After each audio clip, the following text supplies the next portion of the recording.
Hi, this is American English with Linda. This is Phrase by Phrase series, and the mini series within it is between hello and goodbye. What do you talk about?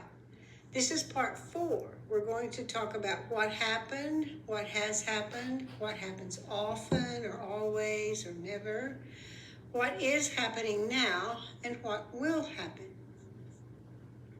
Within part 4, the following conversations have sample sentence patterns, phrases, and vocabulary. Note the ones you can use to talk about what happens in your own life. So let's first start with what happened. These are sentences using verbs in a simple past form. The setting is, it is 10 a.m. at work, and the employees are on break. That means they're stopping work for a few minutes. In the break room, James says, "Did everyone have a good weekend?" The workers say, "Yes," or "Uh-huh," or "Sure did," or "Yep," or "Yeah," or "You bet." So James says, "What did you do over the weekend?" Amy says, "I celebrated my son's 9th birthday. I baked a cake, added 9 candles, and served sandwiches and chips to his friends. My husband traveled out of town, so I prepared the party on my own. I entertained them with games and a funny movie. My son invited 10 friends. And while we're doing the ED form of verbs, I want to talk a little bit about pronunciation. All underlined verbs are regular verbs in this one. The ones where ED is pronounced as a separate syllable are celebrated, added, and invited. The reason is because the original word ended with a t or a d. And to keep it separate from the added D, we had to make a whole syllable, ted or did. Most of the time, we don't make a separate syllable. The one where ED just sounds like a T is baked. The reason it is a T is because K does not vibrate. It does not use vocal cords. So T doesn't either, baked. The ones where ED sounds like a D are the ones that vibrate or use the vocal cords at the end. Serve is served. Travel is traveled. Prepare is prepared, and entertain is entertained. Amy says, afterwards, my son and I picked up all the trash, cleaned the house, and loaded the dishwasher. I decided to rest for a while. I slept for about an hour while my son tried out. I picked up and tried out are sort of like idioms, so I added that extra word when I underlined. My son tried out his new toys.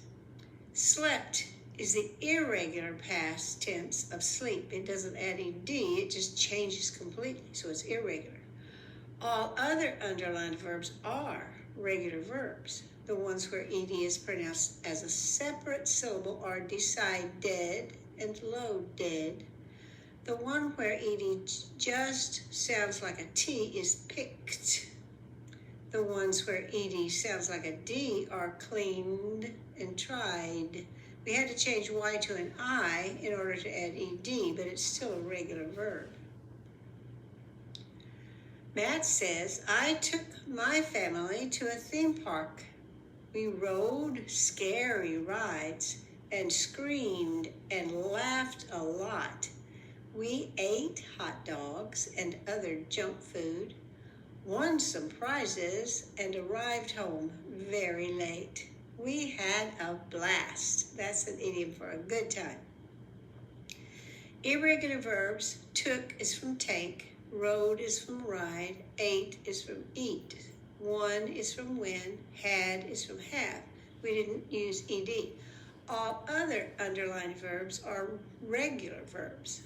None pronounce ed as a separate syllable in this conversation. The one where ed just sounds like a T is laughed. The ones where ed sounds like a D are screamed and arrived.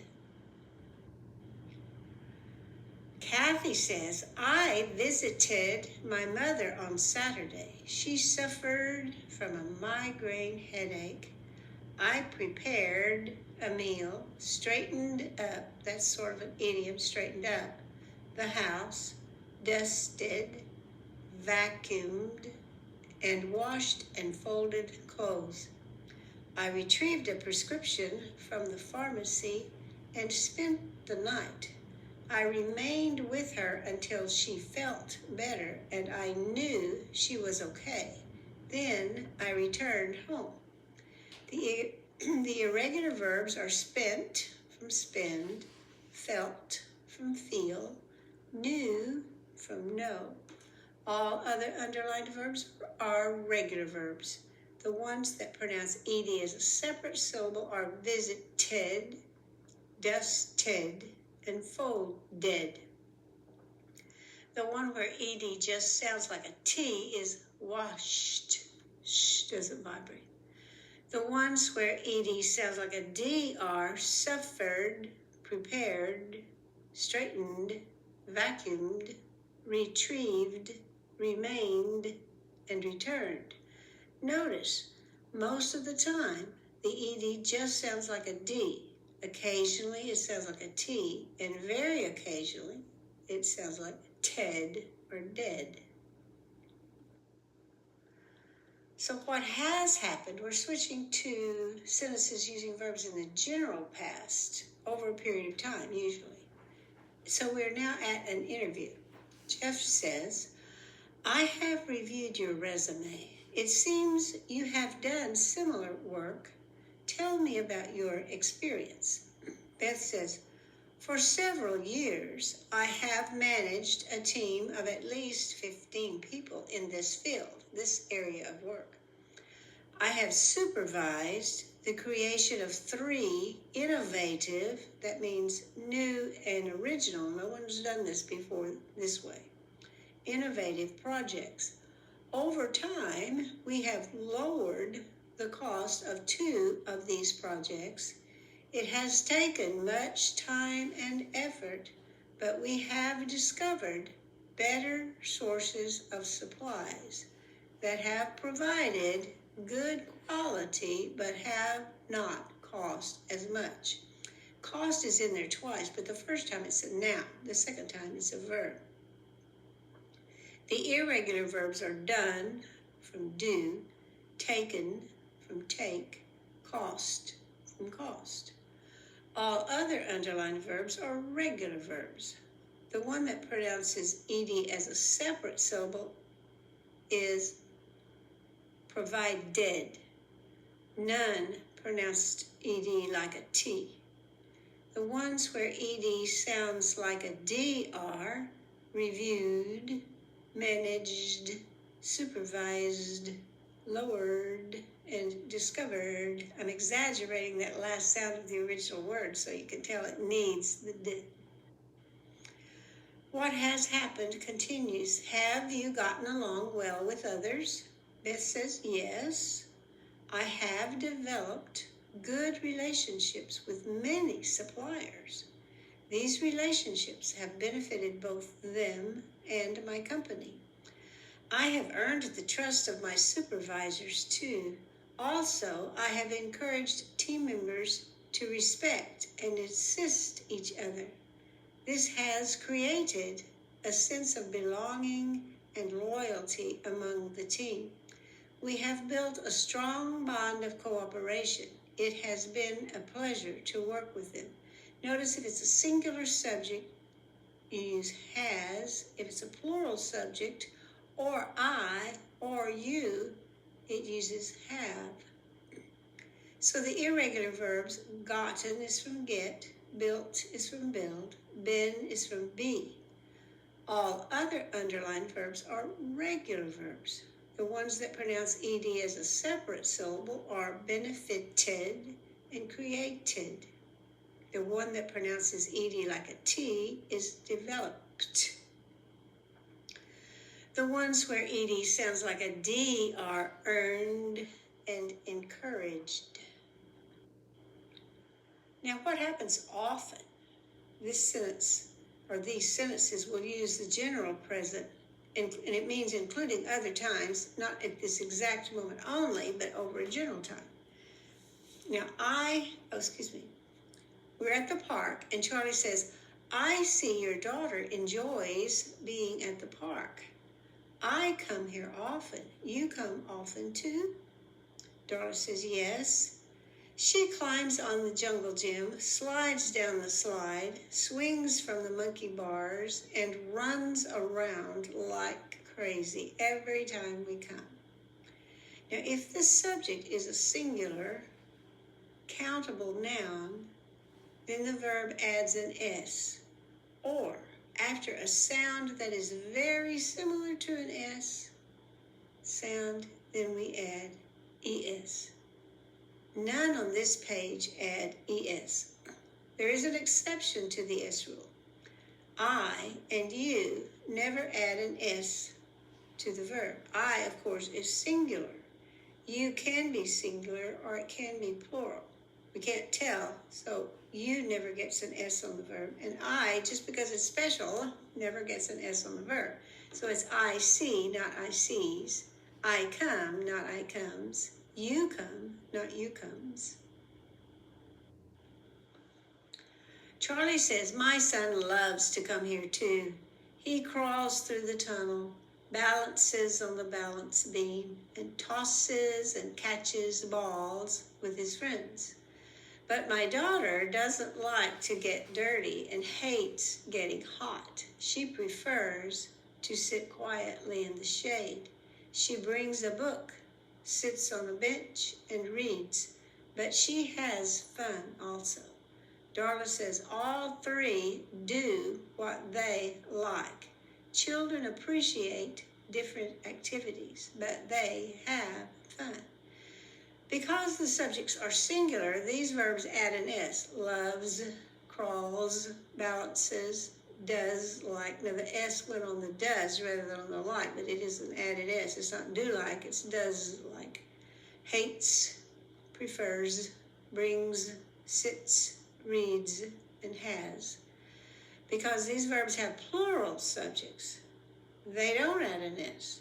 Do, like, appreciate, have, which is the irregular.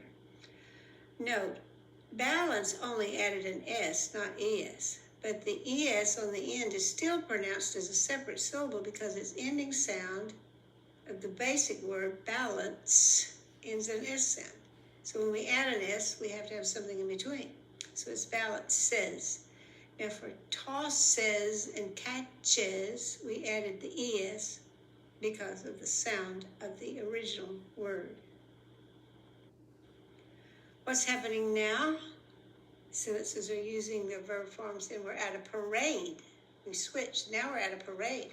Mike says, wow, are you seeing this? That float is getting lots of attention with its colorful balloons and flowers. And lots of people are standing or sitting on it. Now that are goes with standing, and it also goes with sitting. They are smiling and waving. Are smiling and are waving. Iris says, yes, I am trying to take a video. People are shouting information about their new business. They are inviting people to come to their new location. Some are throwing candy to the bystanders, that means people who are watching, and others are handing out, an idiom for giving, are handing out leaflets. Am is are, before a verb with an ing ending, tell what is happening right now. Using and or are between the two ing verbs lets the helper am is are go with both verbs. Are smiling and waving is the same as are smiling and are waving.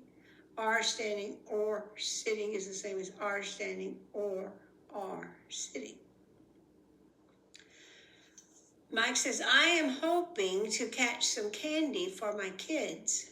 Some kids are catching the candy themselves. They are also watching and waiting for the big red fire truck. Are you having a good time? Irish says, yes. I am getting some good video too. Am is are before a verb with an ing ending is used to tell what is happening right now. And then you can use and or are between two ing verbs like we talked about before. Are watching and are waiting can become are watching and waiting. What will happen in the future? Now we're back in the office. Lee says, tomorrow will be the first day of our holiday break. What will everyone do for the holiday? Jean, now that's the male spelling of the name Jean. There's a female spelling of Jean that's different. I am going to travel to New York City with my family. We will see a Broadway show. And I think we are going to go to the top of the Empire State Building. We will also visit and take photos at the site of the World Trade Center. What about you, Lee? Now, using will or am is are going to before the plain form of a verb is how to talk about the future. Again, using and or between the verbs lets the helper will or the am is are going to work with both verbs. I will visit and will take becomes I will visit and take. Lee says, I will go to my parents' house. We will eat a big meal and exchange gifts. I should have underlined exchange because it's will eat and will exchange, but I forgot. My sister will get married soon, so we will have a shower. That's a special party for either a wedding or a baby. It's a special party. We will have a shower for her. What about you, Irene? Irene says, I am going to look for a new apartment. I will go online to see what is available. I will try to find a 3-bedroom, 2-bath, that means bathroom, apartment. My son will need his own room, and I will have to have an office. So I'm going to use the extra bedroom for that. I will search for one near my son's school. I will appreciate any suggestions. So using will or am is are going to before the plain form of the verb again is how to talk about the future. And using and or are between them can let the helper go with more than one ing verb. So let's talk for the assignment. Your assignment is to read each section a few times. Then write or talk about what you or another person did, have done, do often, are doing now, or will do, using the sentences as a guide. And I hope that helps, and I'll see you next time.